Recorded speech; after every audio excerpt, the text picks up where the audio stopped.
time for another batch of whiskey. I have 5 kilograms of barley that's all ready.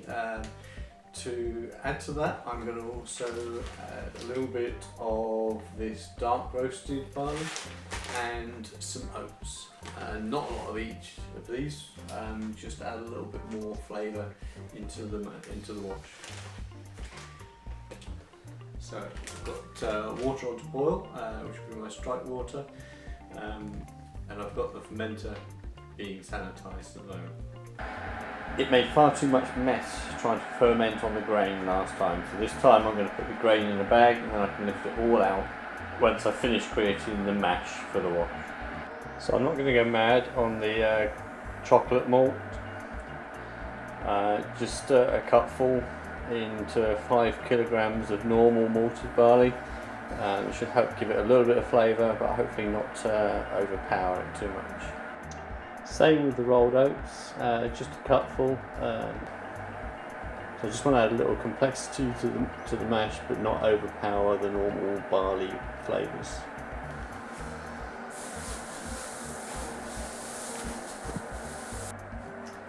So I've tied the bag off fairly loosely, so there's room for the grains to move around inside the bag. Then I can give it a good move around and squash it, etc. once I get the water in there, to get rid of any dough balls. Okay, I got the water up to the strike temperature. I did 75 degrees last time and it ended up at just under 65, so I've put an extra couple of degrees on it this time, and hopefully we'll hit my mash temperatures once we get it into the grains. Well, it's 67.5, it's towards the top end of its range that I wanted, but it's not too bad. I'll sit there for the next hour. I'll wrap it up to keep the temperature up as much as possible. What I also have is a heating belt for fermentation, although it won't keep it completely up to temperature. That will help keep a little bit of the warmth in there. And then it sort of lets the enzymes in the barley work on the starches and convert them all into sugars. So that's it wrapped in a blanket. That'll help keep it a bit warmer. It seemed to work quite well with the last batch, so I'm sticking to it for the moment. What I might do in the future is sort out a container with good insulation on it to do the mashing in. So it's had a little over an hour, and it's lost a little bit of temperature but not too much, which is great, which means the enzymes should have had a good chance to work.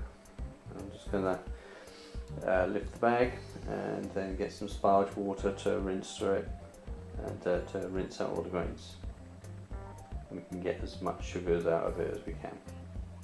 So after sparging and diluting down slightly with some cold water, 25 litres of mash in the fermenter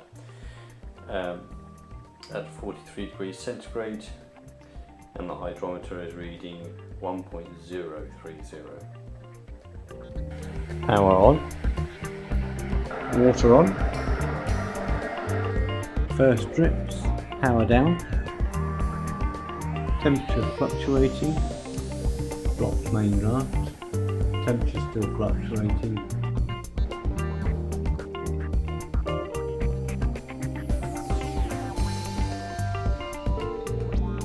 Start jar 2, changing to jar 3, switching to jar 4,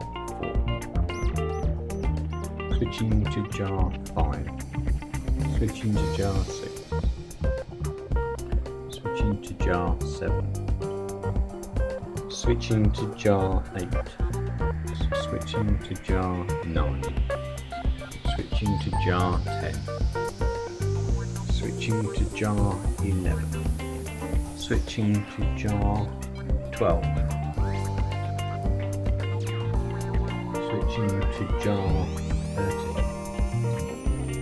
I think the rates starting to drop off, or dropping off anyway, getting to quite a bit. this for jar 14. I think that's tail smell. Just switching to jar 15. Switching to jar 16. That was the changeover to jar 17, and it tastes tails. Really horrible. Now we're going to turn the temperature up and just close the rest of the stuff in just big jars and big collections. And it's the end of all the proper cuts.